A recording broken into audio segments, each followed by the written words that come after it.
said the girl in you, hey woman. नमस्कार, जन अभियान न्यूज में मैं पायल वर्मा आपका स्वागत करती हूँ। महिला दिन के विशेष कार्यक्रम में आपका फिर से स्वागत है। आज हमारे साथ प्रियंका मैम है। मैम, जन अभियान न्यूज में आपका बहुत बहुत स्वागत करती हूँ मैं। Thank you so much. Priyanka ma'am, सबसे पहले मैं जानना चाहूंगी कि आप हमारे दर्शकों को अपना परिचय और अपने जीवन की जो शुरुआती जो स्ट्रगल है वहाँ से बताएं हमें। सबसे पहले आपका बहुत बहुत शुक्रिया और आपका भी बहुत शुक्रिया कि जो आप मुझे अभी प्यार से सुनने वाले हैं आगे। वैसे देखा जाए तो हर किसी की ज़िंदगी स्ट्रगल वाली होती है। अगर हम उसे चाहे तो वो स्ट्रगल बनती है, अगर हम ना चाहे तो वो बिल्कुल भी स्ट्रगल नहीं होती है। It's just like a roller coaster जो होता है अम्यूज़मेंट पार्क में। तो मेरी लाइफ भी काफ़ी रोलर कोस्टर की तरह रही है, जिसकी राइड मैं हमेशा से इंजॉय करते आई हूँ और आज भी बहुत ज़्यादा इंजॉय कर रही हूँ। क्या ये जो सपना था ये बचपन से लेके था कि मुझे टीचर बनना है आगे कि कुछ ऐसा करना है? देखिए, कैसे बचपन में इतना हमें नहीं समझता है, बट जब अब मेरी बचपन की यादें मैं देखती हूँ या मेरी पास्ट मेमोरीज में देखती हूँ तो मुझे ऐसा लगता है कि हाँ, I was a born teacher, I am a born teacher. मैं बचपन से शायद टीचर बनने के लिए बनी थी। काफ़ी सारे अलग अलग प्रोफेशंस मैंने किए हैं। 2016 में मैं एक्चुअल टीचिंग फील्ड में आई हूँ। उसके पहले काफ़ी से अलग अलग प्रोफेशंस किए, बट वहाँ कभी कंटिन्यू नहीं कर पाई। 2016 के बाद मैं टीचिंग प्रोफेशन में कंटिन्यू रही हूँ। बट बचपन की मेमोरी मुझे एक याद आती है। When I was in 7th standard 8th standard, तो मैं क्या करती थी ना, अपने पड़ोस के छोटे छोटे बच्चों को लेकर के अपने यहाँ पे जमा कर लेती थी। और उस समय ना, जैसे बिना प्लास्टर वाले जो घर होते, ईंटें होती है, तो स्कूल से ना छोटे छोटे चौक लेकर के आती थी। और मैं थी 7th 8th में, मैं 3rd 4th 5th स्टैंडर्ड के बच्चों को ना उस पर पढ़ाती थी, जो मैं बहुत ज़्यादा इंजॉय करती थी। उसके बाद मैं फार्मा सेक्टर में आई, जहाँ मैं एरिया ब्रांच मैनेजर थी। तो वो फील्ड वर्क होता है पूरी तरीके से फार्मा इंडस्ट्री में। बट वहाँ भी जब हमारे मीटिंग्स वगैरह होते थे ना, तो मैं सेमिनार्स लेती थी और वहाँ पे भी एमआरस को मैं बोर्ड के ऊपर पढ़ाती थी कि हमें डॉक्टर से कैसे बात करना है, कैसे ग्रीट करना है एंड ऑल दैट। तो सारी चीज़ें देख करके मुझे ऐसा लगता है कि हाँ, शायद मेरा जन्म एज अ टीचर ही हुआ है। और अगर हम जानना चाहें कि जो पहले जो आपका बैकग्राउंड है और टीचिंग का, वो कैसा रहा अभी? अगर मेरे पेरेंट का बैकग्राउंड की बात अगर हम करेंगे तो टीचिंग फील्ड से हमारे यहाँ पे कोई भी नहीं रहा है। हाँ, मेरे पापा गवर्नमेंट सर्वेंट थे, बट अभी भी मैं ये बोलूँगी he is the best teacher in the world I have ever got. हर बात, हर छोटी छोटी बात परफेक्शन के साथ मेरे पापा चलते हैं। Pratap Singh perfection, Priyanka perfection. तो टीचिंग के गुण तो मुझ में उन्हीं से आए हैं। तो अपनी जो जिंदगी की सबसे बड़ी चुनौती है, शुरुआत करिए, फिर बीच में चुनौतियाँ कैसी ही रही? जैसे मैंने अभी आपको स्टार्टिंग में बताया कि हाँ, मेरी जो लाइफ है वो अम्यूज़मेंट पार्क की रोलर कोस्टर रही है। चुनौतियाँ तो काफ़ी आई है लाइफ में, और आई थिंक हर चुनौती ने मुझे काफ़ी ज़्यादा स्ट्रॉन्ग बनाया है। हर एक चुनौती के बाद मैंने अपने आप को बहुत ज़्यादा स्ट्रॉन्ग पाया है। चुनौतियाँ फेस करते समय थोड़ी प्रॉब्लम तो होती है, दिक्कत होती है, थोड़ा सा इमोशनल ब्रेकडाउन भी होता है, लेकिन वो कुछ समय के लिए होता है। जिससे समय हमारा बीत जाता है तो हम काफ़ी स्ट्रॉन्ग बन के सामने आते हैं। कभी ऐसा लगा कि नहीं, अभी जो आपका कोचिंग इंस्टीट्यूट है, जैसा कि हमें पता है, हाँ, वो जो नाम है एलिक्सर, जी, उसके बारे में क्या, वो नाम क्यों ऐसा?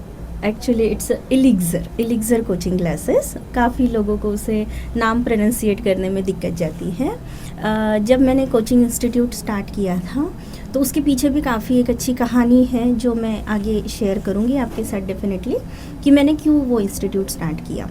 तो एलिक्सर का मतलब ऐसे होता है, जैसे अगर हम अभी का एजुकेशन सेक्टर देखेंगे या एजुकेशन फील्ड देखेंगे तो बच्चों को काफ़ी दिक्कत जाती है पढ़ाने में। तो एलिक्सर के 3 मतलब होते हैं।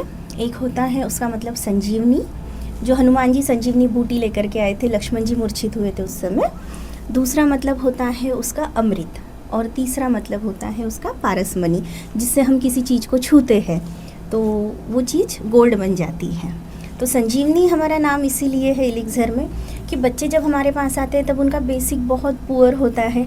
7th 8th में तो प्रमोट हो जाते हैं, लेकिन 4th 5th 6th स्टैंडर्ड के क्वेश्चन नहीं कर पाते हैं। तो जब वो आते हैं तब हम उन्हें स्टार्टिंग में बहुत बेसिक सिखाते हैं। फिर अमृत इसीलिए कि फिर सिखाने के बाद वो बच्चों को वो कंसेप्ट अच्छे से समझ में आते हैं, वो उसे सॉल्व करते हैं। और पारस मनी इसीलिए क्योंकि आई एम श्योर कि अगर मैं किसी 8 स्टैंडर्ड के बच्चे को ट्रेन कर रही हूँ तो वो अपने अंडर के 7 स्टैंडर्ड तक के बच्चे को अच्छे से पढ़ा सकता है। यानी 8 स्टैंडर्ड का बच्चा 7 स्टैंडर्ड को अच्छे से पढ़ा सकता है जस्ट विद इन 10 मंथ। ये तो जो ये शुरुआती थी, तो फिर उसके बाद ऐसा कभी लगा कि नहीं अभी नहीं हो रहा है, बीच में छोड़ देते हैं करके? जैसे हमारी स्टार्टिंग में बात हुई कि I am a born teacher, मुझे टीचिंग बहुत पसंद है, मुझे बच्चे बहुत पसंद है। हाँ, कोविड के समय हमें काफ़ी सारी दिक्कत गई, फाइनेंशियल क्राइसिस भी वगैरह रहे, लेकिन एक जो बच्चों से लगाव है वो कभी नहीं छूटा। तो टीचिंग करियर छोड़ने का तो कभी मन नहीं किया। मतलब ऐसी कोई मुश्किलें हैं क्या जो फेस करनी पड़ी? बहुत डिफिकल्ट रहा वो समय? हाँ, डिफ़िकल्ट समय तो डेफिनेटली रहा मैम। जैसे कोविड के समय बहुत ज़्यादा दिक्कत हो गई थी, एडमिशन्स काफ़ी कम हो गई थी, या फिर मोबाइल का क्रेज़ अभी बहुत ज़्यादा बढ़ गया है, काफ़ी ज़्यादा ऑनलाइन प्लेटफॉर्म्स अवेलेबल हो चुके हैं। सो बच्चों का ऐसा होता है कि अपने कंफर्ट जोन में घर पे बेड पे लेटे लेटे हम ऑनलाइन प्लेटफॉर्म से करेंगे, हमने क्यों फिज़िकल ट्यूशन्स लेना है एंड ऑल दैट। तो वो काफ़ी चुनौतियाँ, वो स्ट्रगल वाला होता है पीरियड। फैमिली में ओवरकम कर लेते हैं। फैमिली में कोई ऐसा था कि जो बहुत ज़्यादा सपोर्टिव था? हाँ, देखिए, पेरेंट के बिना तो हमारी लाइफ आगे चल नहीं सकती है। मेरे पेरेंट बचपन से मुझे काफ़ी ज़्यादा सपोर्टिव रहे हैं और आज भी उनका एज 65 प्लस चल रहा है दोनों का, लेकिन फिर भी अगर इन केस में खाना नहीं बना पाऊँ तो मेरे लिए घर से गरम गरम टिफ़िन आ जाता है। यहाँ से 10-12 किलोमीटर की दूरी पे मेरे पेरेंट रहते हैं, लेकिन मम्मी टिफ़िन बनाती है और पापा ला करके देते हैं। बट बात यही नहीं ख़त्म होती है, इसके बाद बात आती है मेरे बच्चों की। आई फील कि फैमिली के मामले में मैं बहुत बहुत ज़्यादा लकी हूँ। मेरे जो बच्चे हैं they are very very supportive, कि अगर मैं बाहर काम कर रही हूँ, जैसे मेरा वर्किंग आवर्स बहुत ज़्यादा है, फैमिली में अंदर किचन में बोलो या घर में बोलो, मेरा समय काफ़ी कम होता है, तो ना मेरे जो बच्चे हैं वो सारी चीज़ें बहुत इजीली और बहुत स्मूथली हैंडल कर लेते हैं। उनकी उम्र ज़्यादा नहीं, उनका एज ज़्यादा नहीं है, बट मैं घर पे आती हूँ तो मुझे किचन का प्लेटफॉर्म क्लीन मिलता है, बेडरूम क्लीन मिलता है। मेरा बेटा बहुत छोटा है, 7th स्टैंडर्ड में, still he handle everything. And my daughter Gayatri, she does each and everything, she looks after each and everything. तो एज अ फैमिली मुझे उनसे बहुत ज़्यादा सपोर्ट मिलता है। जब पढ़ाई ख़त्म हुई और उसके बाद ये प्रेरणा कहाँ से मिली कि मुझे कोचिंग क्लास शुरू करनी चाहिए? ये काफ़ी इंटरेस्टिंग सवाल आपने मुझे पूछा है। एक्चुअल में क्या हुआ ना, जैसे मैंने आपको स्टार्टिंग में बताया, was area branch manager in pharma field, तो उस समय कोचिंग स्टार्ट करना ऐसा कुछ नहीं था दिलो दिमाग में। बट किसी दिन ना सुबह उठी मैं और न्यूज़पेपर पढ़ रही थी, तो न्यूज़पेपर में मैंने एक बात पढ़ी, मैं उस इंसान का नाम नहीं लूँगी, हमारे अकोला के काफ़ी फेमस इंसान है, ना ही उनके प्रोफेशन का नाम लूँगी, बट मैंने वो न्यूज़ ऐसे पढ़ी कि वो जो पर्टिकुलर इंसान है उनका एक ही बेटा था, ये इकलौता बेटा था, और वो जो इंसान है काफ़ी प्रेस्टिजियस है, अमीर है, अकोला में उनका काफ़ी नाम है। बट एक सुबह ऐसे पता चला कि उनके बेटे ने सुसाइड अटेम्प्ट कर लिया है। ठीक है, सुसाइड हो गया।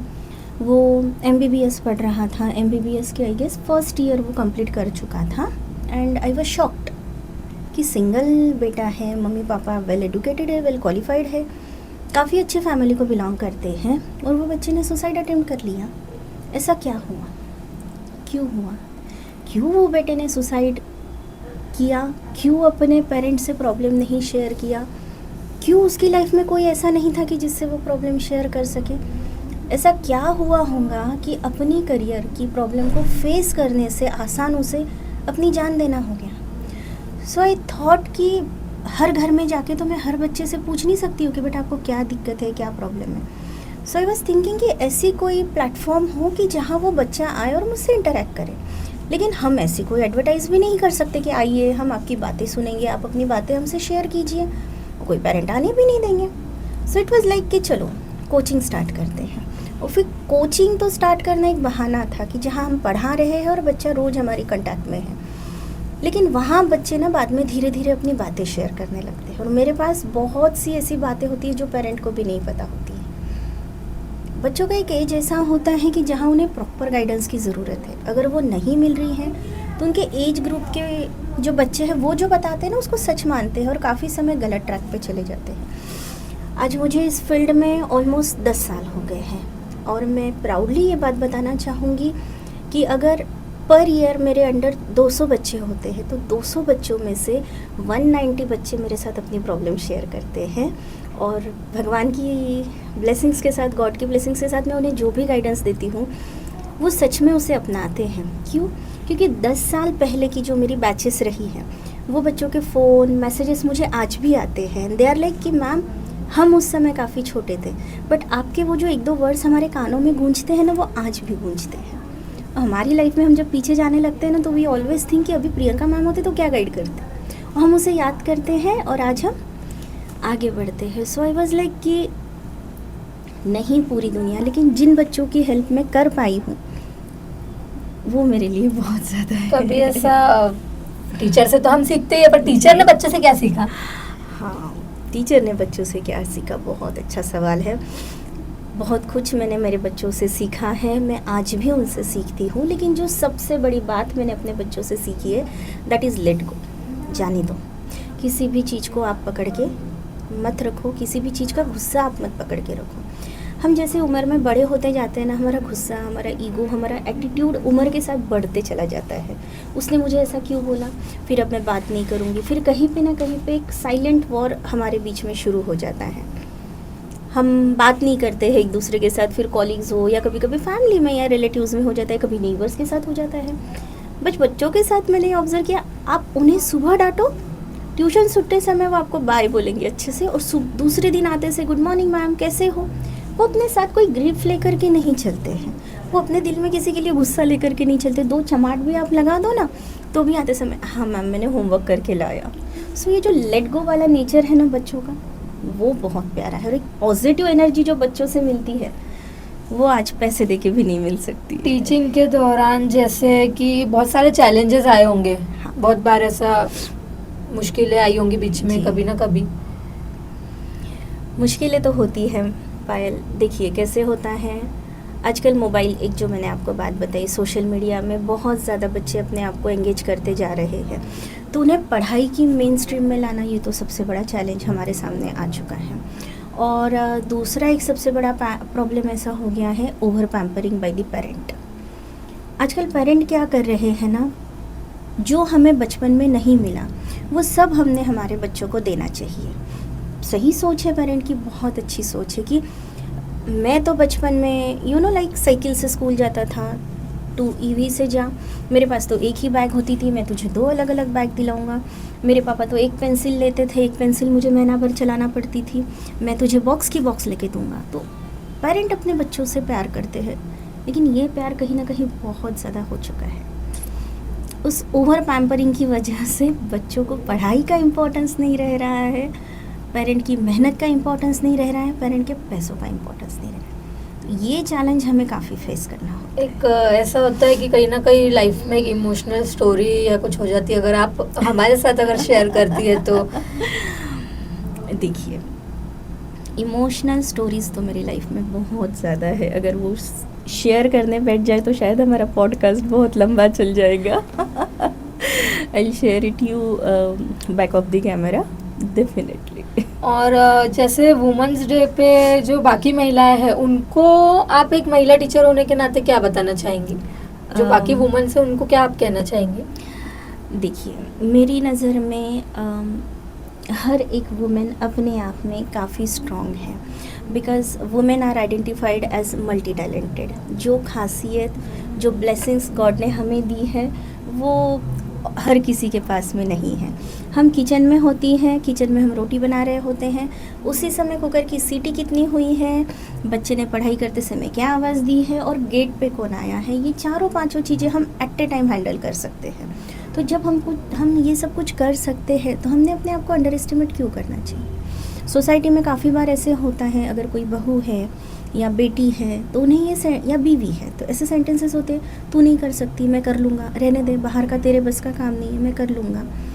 तो जो नॉन वर्किंग लेडीज़ हैं उनके साथ ये दिक्कत काफ़ी जाती है। तो मैं उन्हें ज़रूर ये बोलना चाहूँगी कि आप हर काम अपने आप से करने की कोशिश कीजिए, आप डेफिनेटली उसे करेंगी। छात्र जो आपके जो स्टूडेंट है, बहुत बच्चे हो जाते हैं कि आजकल ऐसा हो गया है, डीमोटिवेटेड हो जाता है, उसको 90 मुझे 80 क्यों। हाँ। मोटिवेट कैसे करते हैं आप उनको? देखिए, मेरी जब ये प्रॉब्लम लेके मेरे सामने कोई बच्चा आता है तो मैं उन्हें एक सवाल पूछती हूँ, बेटा आप मुझे बताओगे सचिन तेंदुलकर को 10th में कितने थे? एंड वो चुप होते हैं। विराट कोहली को कितने थे? अच्छा, MS धोनी को कितने थे? तो चुप हो जाते हैं, बोले मैम नहीं पता। देन आई आस्क कि MS धोनी कौन है? He is a famous cricketer और वर्ल्ड बेस्ट कैप्टन है। सचिन तेंदुलकर कौन है? वर्ल्ड्स मोस्ट रिचेस्ट क्रिकेटर है। ये आपको कैसे पता चला? क्योंकि वो अपने फील्ड में बेस्ट है। तो 80%, 90%, 95% doesn't matter. A single piece of paper can decide your future. आप बनना क्या चाहते हो? परसेंटेज तो आपसे सोसाइटी चाहती है, पेरेंट चाहते हैं, स्कूल चाहती है, लेकिन आप क्या चाहते हो? जो आप चाहते हो वही आपने आगे बनना है। और आपके नज़र में एक इंडिपेंडेंट वुमन क्या है, क्या मतलब है उसका?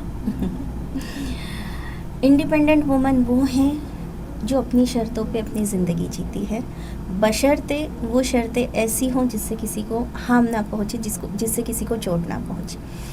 आप समय पे घर में खाना नहीं बना सक रहे हो, आप समय पे खाना परोस नहीं सक रहे हो, इट डजेंट मीन कि आप गलत इंडिपेंडेंट वुमन हो। लेकिन उसी समय आप अपने हस्बैंड को फाइनेंशियली सपोर्ट कर रहे हो, आप अपने बच्चे को फाइनेंशियली सपोर्ट कर रहे हो और घर पे मेड खाना बना रही है। So you are a successful independent woman. So don't bother कि सोसाइटी आपके बारे में क्या सोचती है। और अगर देखा जाए तो अब आप जहाँ है इसके आगे आप क्या अचीव करना चाहती है ज़िंदगी में? बिल्कुल, मेरा तो एक सपना है, बचपन से काफ़ी बड़ा सपना है मेरा। मैं अपनी एक स्कूल खोलना चाहती हूँ, स्कूल स्टार्ट करना चाहती हूँ, बट वो जो स्कूल है उसे नाम गुरुकुल रहेगा। देखिए, जैसे हमारा पुराना एजुकेशन सिस्टम था जहाँ ऋषि मुनि होते थे, हम ब्रिटिशर आने के बाद हमारा एजुकेशन सिस्टम बदला है और आज हम जो एजुकेशन सिस्टम फॉलो कर रहे हैं वो ब्रिटिश पॉलिसी के हिसाब से कर रहे हैं। लेकिन उसके पहले जो हमारा एजुकेशन सिस्टम था, it is completely practical based. जैसे एक एग्जांपल मैं आपको देना चाहूँगी, तो आज अगर हम बच्चों को देखें तो हिस्ट्री, सिविक्स, जियोग्राफी, साइंस, हर सब्जेक्ट बच्चे को पढ़ना है, मैंडेटरी है, मैंडेटरी उसे स्कोर करना है। तो अगर कोई मेरी क्लास में बेस्ट डांसर है, बहुत अच्छा डांस करता है, तो भी मैं उसे फोर्स करना है मैंने एज ए एजुकेशन सिस्टम कि आपको मैथ्स करना ही, आपको आउट ऑफ लाना ही है। लेकिन हमारी पुरानी सिस्टम में क्या था, if you are a best dancer तो आप उनसे मैथ्स का पेपर नहीं करवाया जाता था, उनको डांस में ही डेवलप कराया जाता था। जैसे अगर हम महाभारत की बात करें तो जैसे 5 पांडव थे, तो 5 पांडव में अर्जुन तीरंदाजी में काफ़ी ज़्यादा एक्सपर्ट थे। क्या होता अगर उनके गुरु उन्हें तीरंदाजी से ज़्यादा गदाधारी बनने पे फोर्स करते कि तुम्हें गदा भी आना चाहिए, मल्लयुद्ध भी आना चाहिए, तुम्हें मेडिसिन भी आना चाहिए और तुम्हें तीरंदाजी भी आना चाहिए, तो क्या हमें अर्जुन बेस्ट तीरंदाज बन के मिलता? अगर भीम को फोर्स किया जाता कि गदा के साथ साथ तुम्हें तीरंदाजी भी आना चाहिए, साथ ही साथ तुम्हें ज्योतिष विद्या भी आना चाहिए, तो क्या भीम बेस्ट गदाधारी बन पाता? नहीं। तो मैं वो पाठशाला अभी बनाना चाहती हूँ कि जहाँ जिस बच्चे में जो स्किल है उस स्किल को हम डेवलप करें, ना कि उन्हें सिर्फ कागज पे आंसर लिखने लगे। और एक आप कोचिंग इंस्टीट्यूट के साथ, मुझे जहाँ तक पता है, आप जॉब भी करते हैं जी। तो वो पूरे नॉर्मल दिन में आप वहाँ कैसे हैंडल करते हो, यहाँ कैसे पूरी कैसे हैंडल होता है वो एक नॉर्मल डे में और पूरे इसमें काम में? जी देखिए, मैं हूँ स्कूल टीचर RDG में, तो वहाँ तो समय मेरा सुबह 7 से 3 पूरा होता है। घर आने के बाद 4 से 7, 8 बजे तक के मेरा कोचिंग इंस्टीट्यूट का चलता है समय। तो जैसे मैंने आपको बताया कि मेरी फैमिली मेरी सबसे बड़ी स्ट्रेंथ है, तो मेरे दोनों बच्चे मिलके तो मेरा घर का काफ़ी सारा काम संभाल लेते हैं, मेड है वो संभाल लेते हैं। बट होता ऐसे है कि आप जिस प्रोफेशन से प्यार करते हो उस प्रोफेशन में आप 24 आवर्स रहो, आप थकते नहीं। तो इस प्रोफेशन से मैं बहुत ज़्यादा प्यार करती हूँ, बच्चों के अराउंड होती हूँ तो मैं थकती नहीं हूँ, तो अच्छी तरीके से मैनेज हो कभी जाता ऐसा है। अगर आप अभी गिव अप करते भाई हार गए, तो कैसे आप वापस उठे वहाँ से? कहाँ से ऐसा मोटिवेट कैसा रहा आपका उसका टाइम कि भाई अभी नहीं करना है, और उसके बाद कुछ दिन बाद नहीं, मैं मुझे करना ही है, मैं उठ गई फिर से? सो इसका जवाब मैं इसे देना चाहूँगी that time is the best doctor. समय के साथ साथ आपकी चोट, आपका दर्द हील हो जाता है।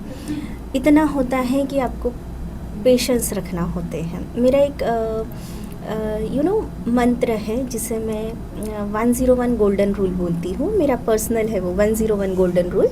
बच्चों को समझाते समय भी मैं ये बात ध्यान रखती हूँ कि जैसे मुझे ये बच्चे को अगर पर्टिकुलर कंसेप्ट नहीं आ रहा है तो मैं 101 बार उसे समझाऊंगी, उसके बाद उसे डांटूंगी। 101 बार समझाऊंगी फिर डांटूंगी। तो 101 समझाने तक के मेरा पेशेंस लेवल चलता है। जैसे कृष्ण भगवान ने शिशुपाल को बोला था ना, मैं तेरे 100 गुनाह माफ़ करूँगा, उसके बाद तुझे पनिश करूँगा। तो 101 बार मुझे समझाना है। तो 101 समझाने के चक्कर में ना 10 बार 12 बार समझाने में वो बच्चा समझ जाता है। तो 101 पे तो बात जाती नहीं है। तो पेशेंस लेवल मेरा बढ़ा रहता है। वो पेशेंस लेवल मुझे पर्सनल लाइफ में भी काफ़ी काम आता है कि अगर कोई दिक्कत हो रही है, कोई प्रॉब्लम है, तो मुझे अभी पेशेंस रखना है, अभी समय लेना है, उस चीज़ के लिए थोड़ा शांत रहना है।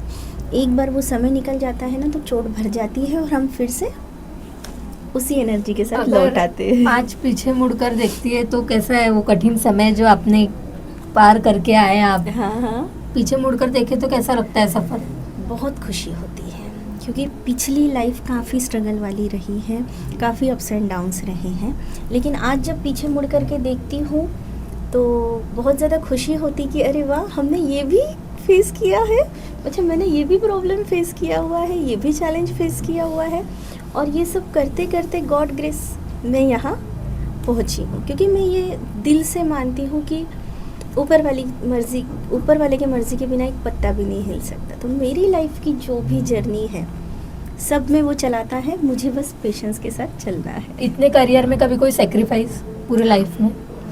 सैक्रिफाइसेस तो रहे हैं, लेकिन एक सबसे बड़ा सैक्रिफाइस ये है समय का। मैं अपने बच्चों को काफ़ी कम समय दे पाती हूँ, क्योंकि अगर मेरा वीक डेज पे पूरा मेरा जर्नी देखे तो पूरा की पूरा पैक होता है। तो बच्चों के साथ मस्ती करना, उनके साथ घूमने जाना, ये करना वो करना, वो थोड़ा सैक्रिफाइस होता है। वो मैं मिस करती हूँ कि ये समय मेरा अभी बच्चों के लिए था, ये मेरे बच्चे के लिए था, मैंने देना चाहिए था। बट कहीं ना कहीं वो भी ये बात को समझता है कि मेरी मम्मा सब कुछ हैंडल कर रही है, मेरे लिए कर रही है। तो ही शोज़ क्वाइट मैच्योरिटी। और फिर जब भी हमें समय मिलता है छुट्टी में, संडे में, हम इंजॉय कर लेते हैं। आप जैसे बहुत सारी ऐसे महिलाएं हैं जो लेडीज़ है, वो क्या करती है कि खुद पे कम ध्यान देती है। क्या आप क्या कहना चाहोगे कि खुद पे ध्यान देना भी कितना ज़रूरी है? फैमिली के साथ साथ खुद का भी ध्यान ज़रूरी है, हमें ऐसा लगता है। बिल्कुल सही कहा आपने कि खुद का पर ध्यान देना सबसे ज़्यादा ज़रूरी है। इनफैक्ट हमें फैमिली से ज़्यादा खुद को प्रायोरिटाइज करना चाहिए। क्या होता है ना कि खाना बनाती हैं, हस्बैंड को गरम गरम दे देंगे, सास ससुर को गरम गरम खिला देंगे, बच्चों को गरम गरम खिला देंगे, हमारे लिए जो बचा कुचा है हम खा लेंगे। कभी अगर नहीं, इनफैक्ट मेरी मम्मी को मैंने ये सब कुछ चीज़ें करते हुए देखा है कि इनफैक्ट अगर कुछ नहीं बचा तो चटनी रोटी खा लेंगे, या शाम में भात बच गया तो ठीक है, चावल बच गए तो रख दिए, कल सुबह छोका लगा के खा लिए, बाकी सबको गरम गरम नाश्ता दे दिया।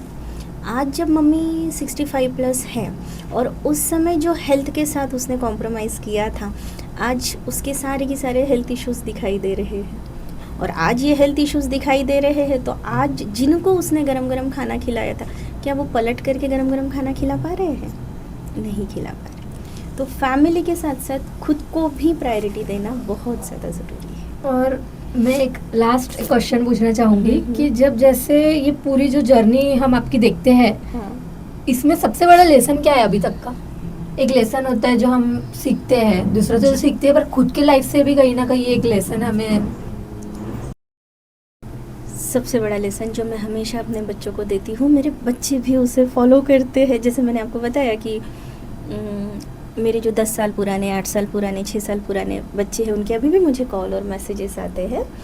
सो it is like reasons are for losers, reasons are for losers. आप किसी भी चीज़ के लिए रीज़न दे रहे हो, बेटा होमवर्क किया नहीं किया, मैम बाहर चला गया था रह गया, रीज़न दिया। आप अपने आप को लूज़र मानते हो, विनर, मैम विनर, फिर रीज़न कैसे दे रहे हो? अगले दिन वो बच्चे ने चाहे रात को 2 बजे घर पे आए, होमवर्क लेकर के बैठना है, मैं लूज़र नहीं। मेरी भी लाइफ का वही फंडा है, रीजंस आर फॉर लूज़र।